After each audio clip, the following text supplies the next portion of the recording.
एकले अर्कालाई अस्तित्व नै स्वीकार नगर्नेसँग पनि कहीँ मिल्दीता हुन्छ। जसले अर्काको अस्तित्व नै स्वीकार गर्दैन तपाईले समाचार बनाइदिएर थोरै हुन्छ। एउटा व्यक्ति आफूलाई सर्वेसर्वा ठान्ने स्थिति, संस्थाभन्दा आफू माथि, प्रधानमन्त्री देशभन्दा माथि, पार्टी अध्यक्ष पार्टीभन्दा माथि, हात्ती आयो पुस्सा भइदियो भने के गर्ने? अन्तिम बेलामा ल यति लिए भए ल्याऊ नभए जाऊ भनेर के हामी त्यतिकै रोएर बस्ने? समयदेखि नै होस गर्ने। चुनावको कुरा आउला गठबन्धन चाहेम रहन्छ कि रहँदैन भन्ने उहाँहरूको वर्ताव त्यसैमा ध्यान छ। म बुझ्दछु नि मनोविज्ञान अनुहार हेरेर। त्यो पार्टी के भएको थियो भन्दाखेरि व्यक्तिवादको चरम आहालमा डुबेको थियो कि हाम्रो पार्टी नेपाल कम्युनिस्ट पार्टी एक समाजवादी, त्यसपछि नेकपा माओवादी केन्द्र, अनि जनता समाजवादी पार्टी, राष्ट्रिय जनमोर्चा, यी चारवटाहरूले पनि एउटा एक ठाउँमा गोलबन्द हुनु जरुरी छ। अहिले त मलाई सम्झना याद बिर्सिन पुग्छु कि 35 सालको केन्द्रीय कमिटीमा को मान्छेहरू पूर्ण सदस्य, को वैकल्पिक सदस्य थिएबाट ठ्याक्क म नोट गर्दा गर्दा गर्दा यही नै हुनुपर्छ भनेर भन्छु।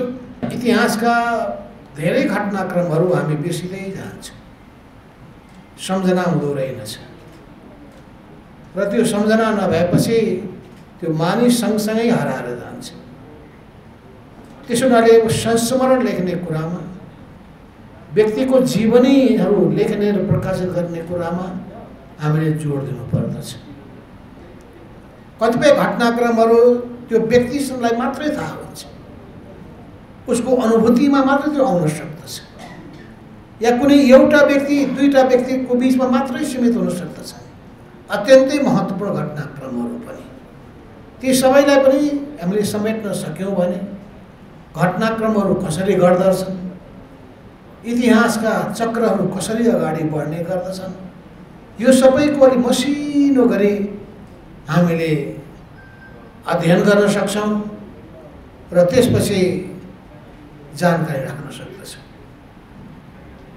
म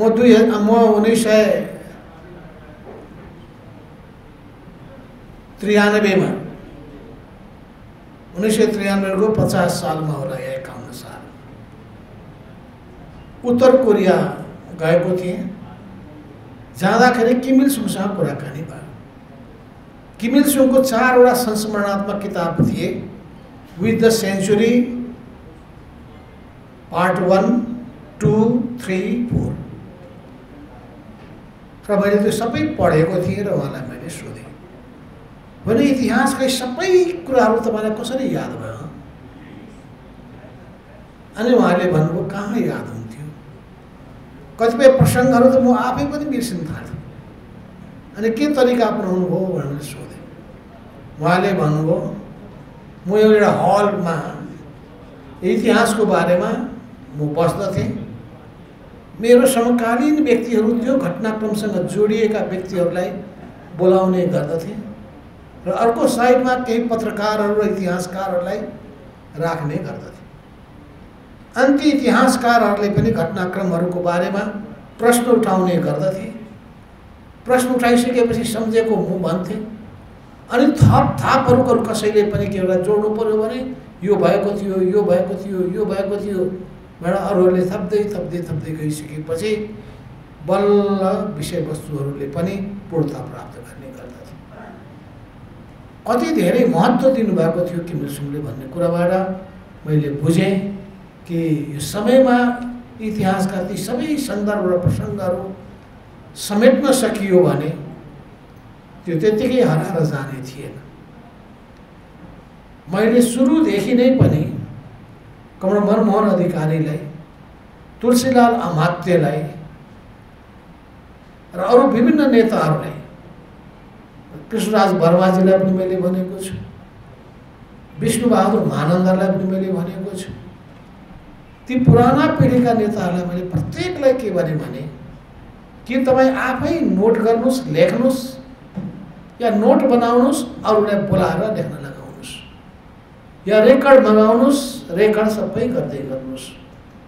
किन तपाईँहरूले त्यस बेलामा खेल्नुभएको भूमिकाबाट नै नेपालको राजनीति आजको अवस्थामा आइपुगेको छ, नेपालको कम्युनिस्ट आन्दोलन आजको अवस्थामा आइपुगेको छ। त्यो इतिहासका ती प्रत्येक सन्दर्भहरू यदि त्यो लिखित हुन सकेनन् भने, दस्तावेजीकरण हुन सकेन भने नयाँ पुस्ताले इतिहासको जानकारी पाउन सक्दैन, समग्र जानकारी प्राप्त गर्न सक्दैन। र त्यसै सिलसिलामा म सम्झिरहेको छु, मनमोहन अधिकारी कमरेडको निवासमा म आफै गएर रघुजी पन्तलाई र सूर्य थापालाई दुईजनालाई मैले लिएर गएर तपाईँहरू दुईटाको जिम्मा मनमोहनजीको सबै कुरा सोध्दै खोतल्दै ल्याउनुहोस्।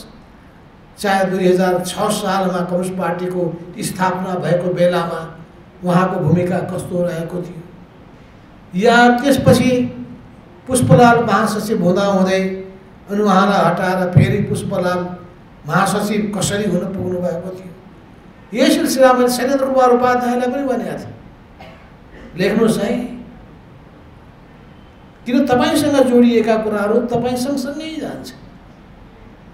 र म अहिले पनि भन्न चाहन्छु, हुन त म अरूलाई भन्छु तर आफै गर्न भ्याइरहेछ।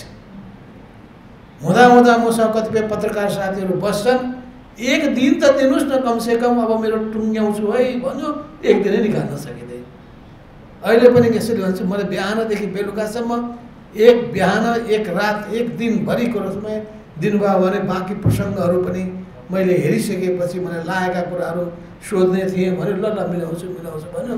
यो ल मिलाउँछु भन्दाखेरि अब कहिले मिल्ने हो, यो 5 वर्षपछि मिल्ने हो कि जस्तो लाग्छ। अब यो राजनीतिबाट चाहिँ यो 5 वर्षपछि है अब विदाय हुनु पर्ला जस्तो लागिरहेछ मलाई। यो धेरै बस्नु पनि जरुरी छैन, 70 वर्षमै छोडौँ कि भन्ने लागेको, परिस्थितिले छोड्नै दिइरहेको छैन। यसपटकको चुनावमा त लड्नै पर्छ, जित्नै पनि पर्छ, राजनीतिलाई एउटा मोडमा पुर्याउनै पनि पर्छ। चुनावको आज मितिको घोषणा भइ पनि सक्यो, अब पनि चुनावमा नउठ्ने भन्ने कुरा गर्नै भएन। डराएछ क्या माधव नेपाल भन्ने पर्ला, सामना गरेर चुनावमा उठेर विजयको डङ्का बजाएर तपाईँहरूको बिचमा मैले फेरि आउनुपर्ने छ। अवश्य पनि त्यस्ता तत्त्वहरू होलान् जसले घृणा पैदा गरिरहेका होलान्, नकारात्मक प्रचारहरू गरिरहेका होलान्, त्यस्ताहरू हुन्छन्। किनभने कसैको कामै भनेको निषेधको राजनीति गर्ने हुन्छ, कसैको कामै भनेको काँडा बिझाउने कुरा मात्रै गर्ने हुन्छ। संसारमा राम्रो चिज देख्दै नदेख्ने, संसारलाई कुरूप मात्रै देख्ने त्यस्ता पनि हुन्छन् होला। हामीले कुरूप हेर्ने र रूपै रूप हेर्ने यो एकल काँटे सोचबाट मुक्त हुनुपर्छ। जस्ताका त्यस्तै संसारलाई देख्न सक्नुपर्छ, बुझ्न सक्नुपर्छ, यथार्थवादी बन्न सक्नुपर्छ। किन मार्क्सवादले के भन्छ भने तथ्यको आधारमा सत्यमा पुग्नु, तथ्यले जे बताउँछ त्यसलाई स्वीकार गर्नु, तथ्यले जे देखाएको छ त्योभन्दा अर्को कुनै सत्य हुन सक्दैन। तर कहिलेकाहीँ के हुन्छ नि, यो आँखाले धोका खाँदो रहेछ। यही हो कि क्या हो सत्य भने सत्य अर्कै रहेछ। कसले मलाई भन्दै थियो, यसो बसेर यसो मुड्की उचालेको देखेछ, मुक्का हिर्काउन खोज्यो क्या भनेर बिचरा अर्को के चाहिँ त्यहाँ झिँगा धपाउनलाई हात अघि बढाएको रहेछ, अर्कोलाई मुड्की पो चलाउन खोज्यो भनेर प्रचार गर्दैछ। कहिलेकाहीँ त्यो हेरेको सत्य कहीँ सत्य हो कि होइन भन्ने कुरा पनि अलि विश्लेषण गर्नुपर्ने आवश्यकता पर्दछ। तर आम रूपमा जे सत्य तथ्य हो त्यो नै सत्य हो, तथ्यमा पुग्न सक्नु पर्दछ। र यो पुस्तकले तथ्यहरू उजागर गरेको छ। कतिपय सन्दर्भमा हामी विस्मृतिमा पर्न सक्दछौँ, बिर्सिन सक्दछौँ। यसो हेर्दै जाँदाखेरि एउटा ठाउँमा मिति नै लेख्न छोड्नु लेख्नै पर्थ्यो, त्यो दस्तावेजमा मिति छैन, मलाई थाहा छ। चाहिँ मैले भन्ने गर्थेँ कि कुनै पनि चिज लेख्दाखेरि मिति के माथि के तल लेख्नै पर्छ भन्यो, छुट्दो रहेछ। त्यसै गरी यहाँ एक ठाउँमा चाहिँ त्यो अब पनि खोजेर अर्को संस्करणमा राख्नै पर्यो है। यहाँ चाहिँ डकुमेन्ट हो, डकुमेन्ट कुन मितिमा चाहिँ प्रकाशित भएको थियो, कुन मितिमा बाहिर आएको थियो, त्यो चिज चाहिन्छ। त्यो त्यस हुनाले अर्को संस्करणमा त्यो कहाँ छुटेका छन् त्यो पनि म सम्झिरहेको छु। हाम्रो सुरेन्द्र केसीजी नेपालको कम्युनिस्ट आन्दोलनको कम्युनिस्ट पार्टीको इतिहासको धेरै उहाँले गहिरो अध्ययन गर्न खोज्नु र अध्ययन गर्ने सन्दर्भमा मलाई पनि उहाँले हैरानै पार्नुभयो। मसँग भएका जम्मै कागजहरू खोजिकन त्यहाँबाट मैले दिएँ पनि सबै फर्काउनु भएको छ कि अझै बाँकी नै छ थाहा छैन। त्यसपछि मेरो घरमा के भने कसैलाई पनि नदिनुहोस्, फोटो दियो फोटो हरायो, किताब दियो किताबै हरायो, नोट्सहरू दियो नोट्सै हरायो, मान्छेले लान्छन् फिर्ता गर्दै गर्दैन, दिन पनि गाह्रो। अनि यही सबै हेर्दा हेर्दै मलाई के सम्झना आयो भन्दाखेरि हाम्रो डाक्टर ढाकारामजीलाई यदि तपाईँले 2032 सालदेखिको कोअर्डिनेसन झापा आन्दोलन त्यहाँदेखिको एउटा इतिहास कतिपयले लेखेका छन्, तर त्यसलाई अझै इनडेप्थ स्टडी गर्ने, इनडेप्थ अझै रिसर्च गर्ने र सबै त्यसमा घटनाक्रमहरूलाई राख्ने र त्यसका कतिपय तथ्य र सत्यहरू मसँग धेरै कागजहरू छ। प्रत्येक बैठकका माइनर त्यो टिपोटहरू, विषयहरू, कार्यसूचीहरू, अनि कसले बोलेका छन् उसको नामहरू, निर्णयहरू त्यो मैले सबै राखेको। कतिपय त उहिले डेढा सर्दै हराएछन्। अब बल्ल एक ठाउँमा राखेको छ त्यो राख्ने कामबाट कहिले यताबाट उता, एउटा दराजबाट अर्को दराज, अर्को दराजबाट अर्को दराज, छुट्टै एउटा लाइब्रेरी चाहिनु रहेछ भनेपछि ती सबै अब कहिलेसम्म राखिराख्नु भन्ने पनि लागिरहेको पनि छ मलाई। त यी सबै मसँग मात्रै होइन, कतिपय व्यक्तिहरूसँग, नेताहरूसँग पनि होला, तर सबैले राख्न सक्दा रहेनछ। तर खाससँग त्यस्तो चिजहरू रहेको हुन सक्दछ। ती सबैबाट सङ्कलन गरेर इतिहासका ती सबै पक्षहरूलाई ल्याउन सकियो भने हाम्रो कम्युनिस्ट आन्दोलनको इतिहासको एउटा पाटो, एउटा पक्ष जसको प्रति हामी गर्दछौँ त्यो जनताका सामुमा राम्ररी व्यवस्थित रूपमा अगाडि सार्न सकिन्छ। इतिहासको ज्ञान नहुने मान्छेले इतिहासबाट शिक्षा लिन सक्दैन। इतिहासका घटनाक्रमहरूको गहिरो विवेचना नगर्ने मान्छेले आजको चुनौतीहरू बुझ्न सक्दैन र भोलिको भविष्यमा कस्ता किसिमका चुनौती र सम्भावनाहरू देखा पर्छन् त्यसको आकलन पनि गर्न सक्दैन। त्यस हुनाले जहिले पनि हामीले विषयवस्तुको, समग्र विषयवस्तुको जानकारी प्राप्त गर्ने कुरामा, ज्ञान हासिल गर्ने कुरामा, त्यसको विश्लेषण गर्ने कुरामा, त्यसको विवेचना गर्ने कुरामा बढी समय खर्चिनुपर्छ। यो खोजको कुरा नै सबभन्दा महत्त्वपूर्ण कुरा हो। यो डाक्टर कहाँ पनि तपाईँ जानुभयो भने डाक्टरले सबभन्दा पहिले तपाईँको शरीरभित्रको रोग के हो भन्ने कुराको खोज गर्दछ। राम्ररी उसले जम्मै खालका जाने ल्याब टेस्ट गर्नेदेखि लिएर त्यसपछि अरू के गर्नुपर्दछ त्यो सबै खालको उसले तपाईँसँग जाँच दिन्छ, सोध्छ, अनि सोधिसकेपछि जाँचिसकेपछि एउटा निष्कर्षमा पुग्छ। निष्कर्षमा पुगिसकेपछि उपचारको उपाय के हो त्यो बताउँछ। अपरेसन गर्नुपर्ने हो भने अपरेसनको टेबलमा लिएर जान्छ, औषधि दिनुपर्ने हो भने औषधि दिन्छ, हल्का औषधिले पुग्छ भने हल्का औषधि, कडा औषधि दिनु पर्यो भने कडा औषधि, जसले गर्दाखेरि ऊ फेरि ठुलो बिमारीको शिकार हुन सकोस्। इतिहासमा पनि त्यस्तै हो।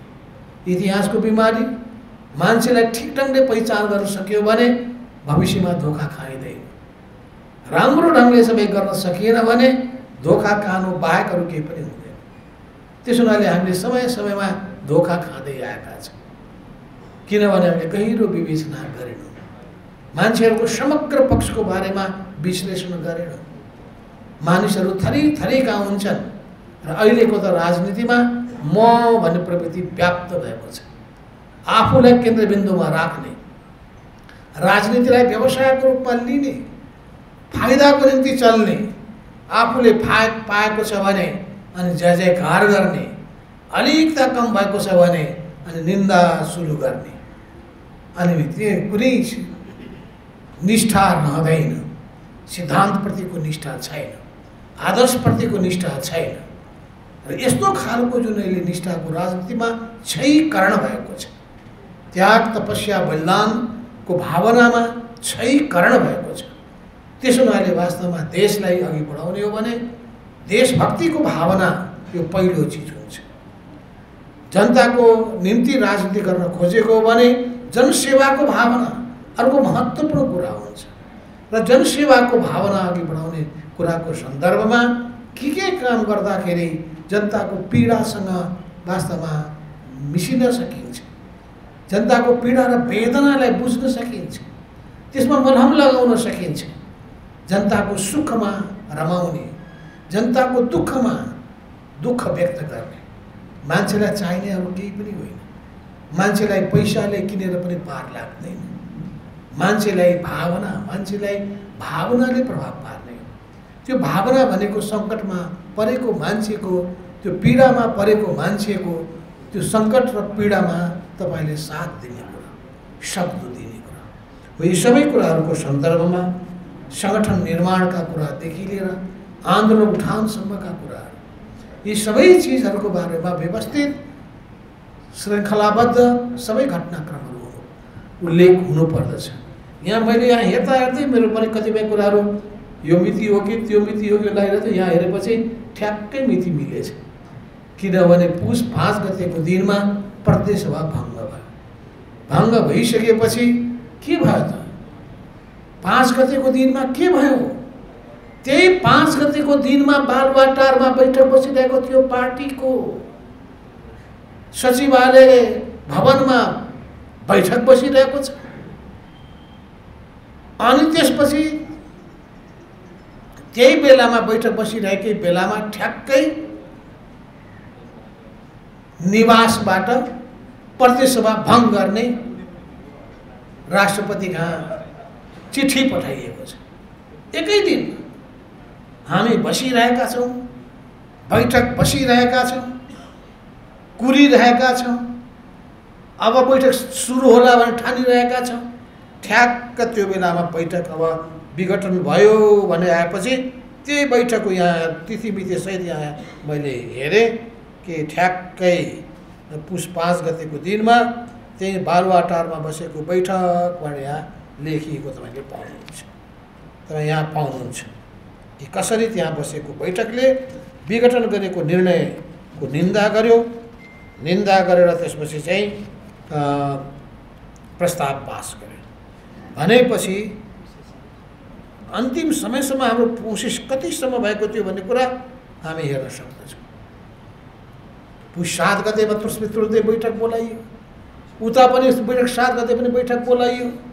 भनेपछि यी बैठकहरू यी तिथिमिति सहितको श्रृङ्खलाका यावत पक्षहरू यसमा उल्लेख गरिएका छन्।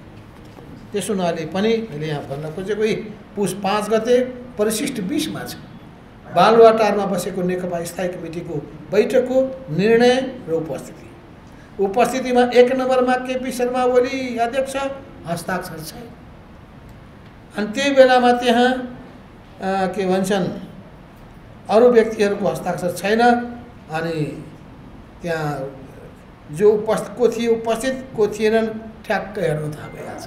वो सबैको नाम किन पढ्नु भनेपछि त्यहाँ बस्दा बस्दै यो बैठक आज प्रधानमन्त्री तथा पार्टी अध्यक्ष केपी शर्मा ओलीबाट द्वारा गरिएको प्रतिसभा विघटनको सिफारिसको असंवैधानिक, अलोकतान्त्रिक, निरङ्कुश, पश्चिगामी र जनादेश एवं संविधान विरोधी के लेखिएको छ कार्यको निन्दा गर्दै तीव्र विरोध एवं भर्त्सना गर्दछ र यो जनताको उपलब्धिमाथिको कठोर प्रहार रहेको छ भन्दै त्यसपछि गम्भीर आपत्ति व्यक्त गर्दछ। त्यही मितिमा हामीले गरेका छौँ। त्यसपछि त्यहाँबाट ढोका त बन्द भइगयो। 7 गतेको बैठक बसेको छ केपी ओलीको अध्यक्षतामा, केन्द्रीय कमिटीका बहुमत सदस्यलाई बोलाइएकै छैन। अनि अल्पमत सदस्यहरूको उपस्थितिमा हामी सबैलाई कारबाही गरिएको छ। पुष्पकमल दाहाल प्रचण्डलाई जम्मै कार्यकारी अधिकारबाट सिधै वञ्चित गरिएको छ। विधानमा एकपछि अर्को संशोधन फटाफट गरिएको छ। सम्पूर्ण निर्णय गर्ने अधिकार एक व्यक्तिमाथि प्रदान गरिएको वा निर्णय गरिएको छ। अनि आज पनि केही व्यक्तिहरू होइन त्यहीँ पो बसेर टाङमुनि बसेर हिँडे हुन्थ्यो नि भन्ने पनि गीत गाउँछ। इतिहासको सम्झना नभएर, घटनाक्रमको सम्झना नभएर, अनि त्यसपछि त्यत्तिकै कल्पना लोकमा लागेर भावनामा डुबेर यस्तो खालको सोच। अर्थात् त्यो पार्टी के भएको थियो भन्दाखेरि व्यक्तिवादको चरम आहालमा डुबेको थियो। एउटा व्यक्ति आफूलाई सर्वेसर्वा ठान्ने स्थिति, संस्थाभन्दा आफू माथि, प्रधानमन्त्री देशभन्दा माथि, पार्टी अध्यक्ष पार्टीभन्दा माथि, पार्टीको संस्थाभन्दा माथि, संस्थागत निर्णय कुनै पनि नमान्ने, नभए त कुनै पनि विषयको बारेमा त बहस गर्न सकिन्छ नि। यो राजनीतिक विषयवस्तुसँग डराउनु पर्ने केही आवश्यकता छैन। कुनै बैठकमा गलत कुरा पनि निर्णय पास भइदिन सक्छ, फरक मत दर्ज गर्न सकिन्छ। बहस हुँदै गइसकेपछि, व्यवहारबाट अनुभूत हुँदै गइसकेपछि अर्को बैठकमा मान्छेको चेतना खुल्छ, अनि त्यसपछि अर्को फेरि बैठकमा बहुमतले साथ दिन सक्दछ। यो विगतदेखि भोग्दै आएको कुरा पनि। तर के हो भने त्यो व्यक्तिवाद कहाँबाट जन्मिन्छ भने त्यो दक्षिणपन्थी अवसरवादबाट। त्यो दक्षिणपन्थी अवसरवादी आहालमा डुबिसकेपछि आफूलाई सर्वेसर्वा ठान्ने प्रवृत्ति देखिन्छ। अनि त्यो सबै ट्रेन्ड नै कस्तो देखिन्छ भन्दाखेरि देशलाई पनि व्यवस्था गर्ने, जनतालाई पनि व्यवस्था गर्ने, मूल्य र मान्यतालाई पनि व्यवस्था गर्ने, स्वच्छ राजनीतिलाई पनि व्यवस्था गर्ने, त्यसै गरी सुशासनका मान्यतालाई पनि व्यवस्था गर्ने, अनि सानो गुट आफ्नो प्रशंसकहरूको मण्डली तिनीहरूको चाहिँ वरिपरि रमाउन चाहन्छ। हो यो सबैले गर्दाखेरि त्यो पार्टी एकताबद्ध भएर रहन सकेन। त्यो पार्टीको विभाजनको मूल कारक को हो? यो दस्तावेजले भन्छ। तैपनि कसैले महसुस गर्छ भने, गल्ती भयो भन्छ भने, 100 ठक्कर खाएर बुद्धि खुल्छ भनिन्छ, 100 ठोक्करले बुद्धि खुल्छ भने त केही छैन। तर बडो विडम्बना, आजसम्म मैले चाहिँ गोर्बाचोभले माफी मागेको, गल्ती स्वीकार गरेको सुनेको छैन है। सुन्नुभएको छ तपाईँहरूले? कोही मैले त कोही पढ्न पाएको छैन। सोभियतसँग विघटन गरेर पनि बेठिक गरियो भने कोही मानेको छैन। कम्युनिस्ट पार्टी विघटन गरेको पनि कहीँ स्वीकार गरेका छैन। समाजवादलाई सिद्ध्याएकोमा पनि कहीँ चाहिँ स्वीकार गरेको छैन। अब यस्तो ज्यात्रो मनस्थिति भएका गोर्बाचोभ, एलसिन त त्यसका मूल कारकै तत्त्व भइहाल्यो। त्यस्तो हुँदो रहेछ। हुँदा हुँदा हुँदा हुँदा हुँदा चीनको ग्याङ अफ फोरको पनि इतिहास तपाईँलाई थाहा छ। यस्तो प्रवृत्तिमा मान्छे जब डुबिसकेपछि त्यहाँ उम्किन गाह्रो हुन्छ। तर फेरि यस्ता पनि उदाहरण होलान्।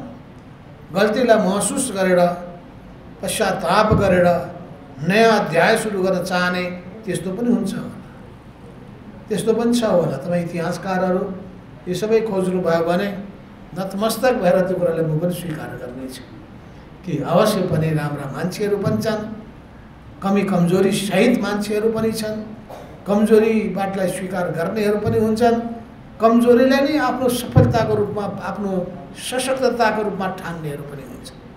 त्यस हुनाले इतिहासको यो सन्दर्भमा एउटा महत्त्वपूर्ण पुस्तक प्रकाशित गर्नुभएको र नेकपाको त्यो बेलामा एकतादेखि विभाजनसम्मको सन्दर्भको सामग्री समेत राखेर यहाँ जम्मै त्यसलाई त्यसको परिशिष्टको रूपमा राखेर प्रकाशित गर्नुभएको छ। बहुत राम्रो काम गर्नुभएकोमा म ढाकारामजीलाई धन्यवाद दिन चाहन्छु। एउटा परिशिष्टको अर्को चिज पनि राखिदिएको हुन्छ अर्को संस्करणमा। त्यो मैले चाहिँ तयार गरेको छु मसँग मितिवाइज श्रृङ्खलाहरू। त्यो मैले तपाईँलाई दिएँ कि दिइनँ, म त दिएँ होला ठानेको थिएँ।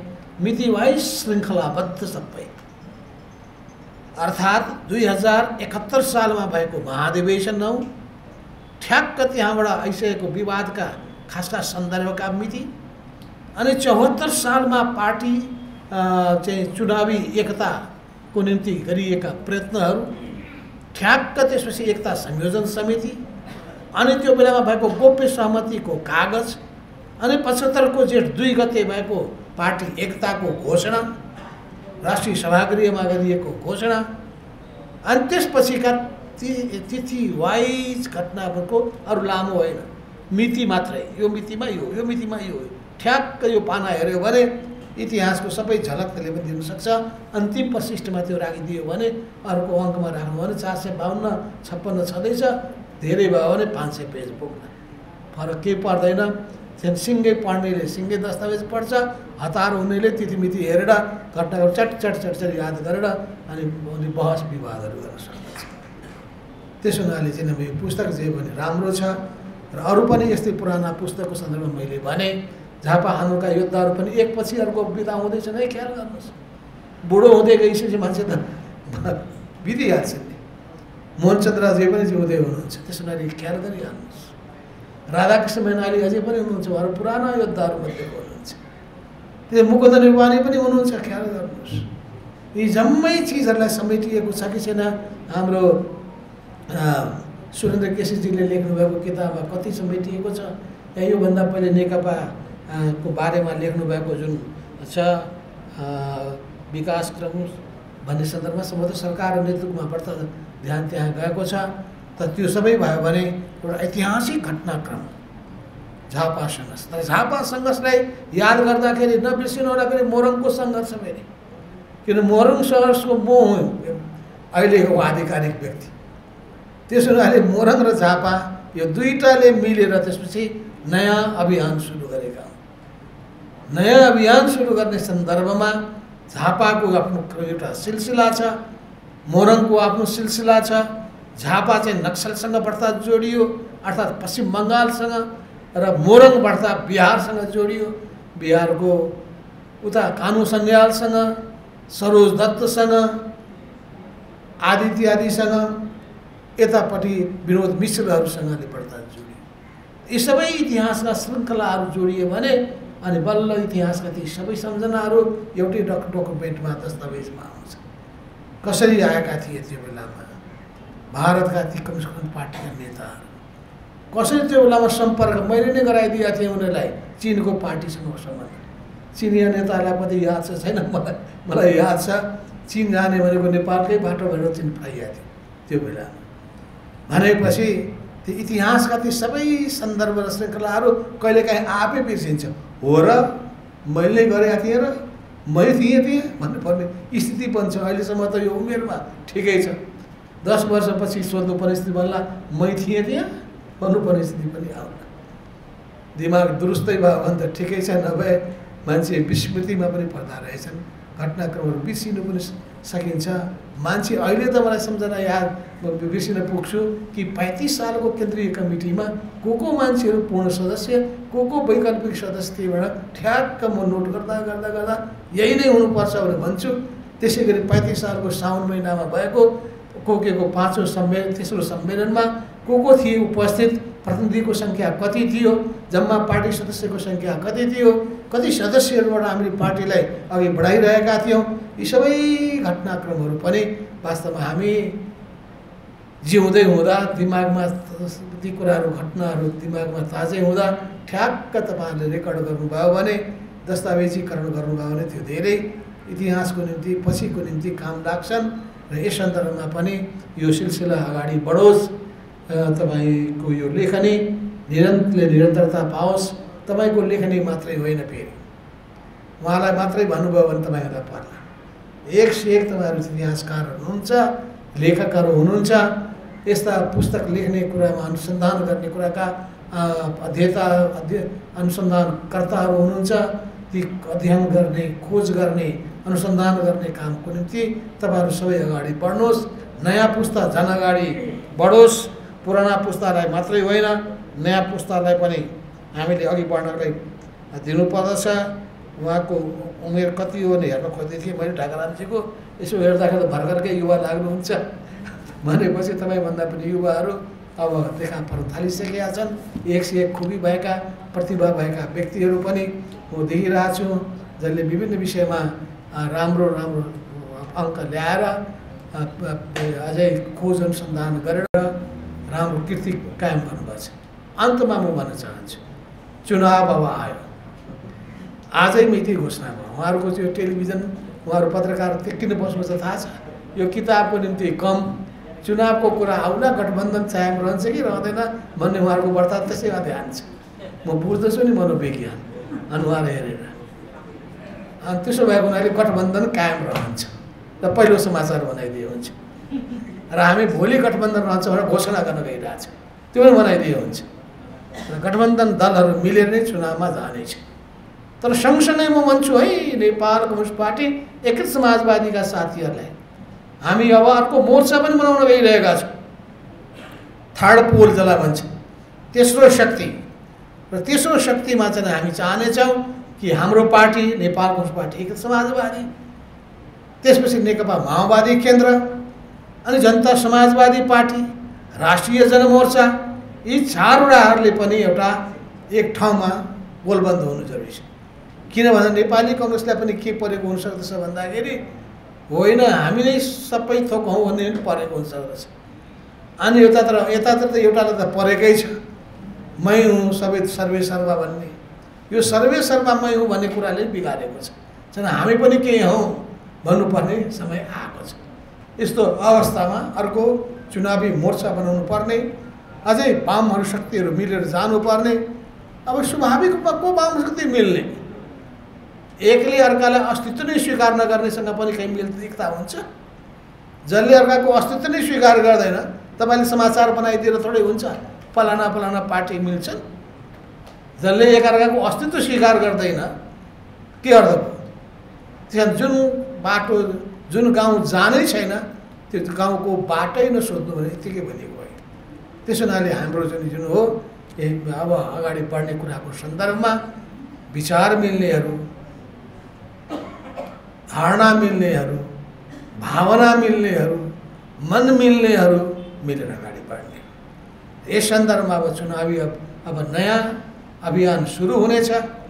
हाम्रो पार्टीको केन्द्रीय परिषदको बैठकले पनि निर्णय गरेको थियो कि गठबन्धनको धेरै चर्चा गर्ने काम कम गरौँ। अहिले पनि म भन्न चाहन्छु भोलि निर्णय त हुन्छ, तर हात्ती आयो पुस्सा भइदियो भने के गर्ने? अन्तिम बेलामा ल यति लिए भए ल्याऊ नभए जाऊ भनेर के हामी त्यतिकै रोएर बस्ने? समयदेखि नै होस गर्ने, आफ्नो शक्ति तयार गरेर अगाडि बढ्ने। र यो शक्ति तयार गरेर अघि बढ्दाखेरि सम्भावना निकै राम्रो मैले देखेको छु। म अस्ति भर्खरै आउँदैछु डोटी जिल्लाबाट। डोटी जिल्लाको चाहिँ स्थिति मान्छेले के भन्दा होला, एउटा पनि त जित्नु भएन नि भन्दा होला। अब हेर्नु त्यहाँ हाम्रो पार्टीले गरेको त्यहाँको भेलामा उपस्थिति, पार्टी प्रवेशको लहर, त्यसले उत्पन्न गरेको उत्साह र त्यसको भोलिपल्ट अर्को पार्टीले गरेकोमा निराश मान्छे, सङ्ख्या पनि थोरै। अनि म रौतहट जिल्लामा पुगेँ, त्यहाँ पनि सैकडौँ मान्छे, 700 मान्छे पार्टी प्रवेश गरेका छन् अरू पार्टी छोडेर। अब त्यसलाई काउन्टर गर्नलाई को जाँदैछन् त्यो पनि हेर्दै जाउँला। यो सबै स्थिति भइसकेपछि त मुकाबला त हुन्छ नै। राजनीतिमा त यस्तै हुन्छ, चाहिँ हिम्मतका साथ, बुलन्दीका साथ जो अगाडि बढ्यो, जसमा आँट छ त्यही सफल हुन्छ, जसमा आँट छैन त्यो उसको स्वर रुन्चे हुन्छ। रुन्चेहरूले कहिले पनि इतिहासमा कीर्ति कायम गर्न सक्दैन। चुनौतीको सामना गरेर अप्ठ्याराहरूलाई पन्छाएर, त्यसलाई बाधा अवरोधलाई पन्छाएर अघि बढ्ने नदी जस्तै हामी पनि निरन्तर रूपमा लागिरह्यौँ भने अवश्य सफलता हासिल हुन्छ। र यो जुन ल्याउनु भएको छ पुस्तकले पनि त्यही आशा जगाउनका लागि, मान्छे निराश बनाउने होइन, आशावादी बनाउनको लागि हो। चाहिँ सङ्घर्ष हो जीवन सङ्घर्ष हो। त्यसो हुनाले कहिले पनि सङ्घर्षबाट भाग्ने काम नगर, सफलता हात लाग्छ। चाहे नेपाल कम्युनिस्ट पार्टीको इतिहास होस् या नेपालको इतिहास होस्, विश्वको इतिहास होस्, मानव समुदायले कहिले पनि हरेस खाएको छैन। र मानव जातिको इतिहास आवश्यकताको राज्यदेखि लिएर स्वतन्त्रताको राज्यसम्म निरन्तर सङ्घर्षको इतिहास हो। र यो सङ्घर्षको जीवन पनि सङ्घर्षले युक्त छ। यही हिसाबले नयाँ पुस्ता पनि उत्साहका साथ अगाडि बढ्नुहोस्, फराकिलो छाती लिएर सबैलाई समेटेर सबैलाई उत्साहित बनाएर अगाडि बढ्नुहोस्। यही भन्दै सबै बुद्धिजीवी साथीहरूलाई पनि यही किसिमको ज्ञान र चेतना दिनुहुनेछ भन्ने आशा राख्दै म आफ्नो भनाइ टुङ्ग्याउँछु। हस्त धन्यवाद।